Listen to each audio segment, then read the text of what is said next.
Learn about another voice and culture of Taiwan with We Love Hakka. 做马哥呀！让我们来收听精彩的客家音乐创作。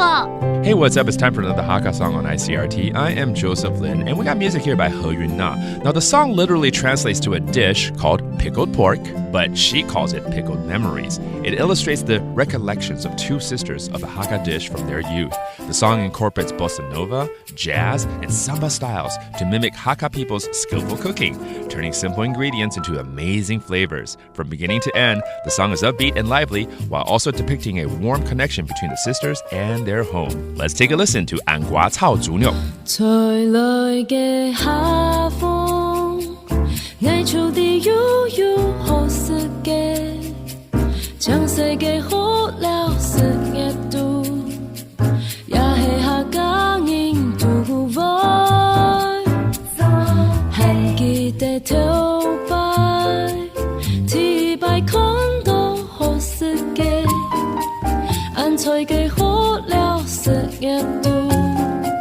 也係客家嘅有含香，醃瓜炒豬肉，食應食到太，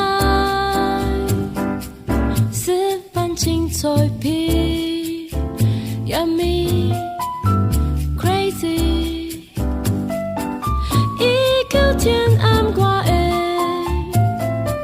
食應食到太。Just like this taste, yummy, crazy. Yeah, hey, Hakka mishi, yummy, crazy.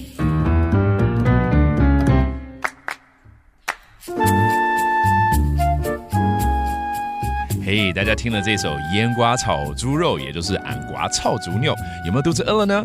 这是由何芸娜还有何芝蓉共同创作的歌曲，也获得了114年台湾原创流行音乐大奖客语主佳作的作品，描绘了姐妹俩童年时对这道客家家常菜的记忆跟情感。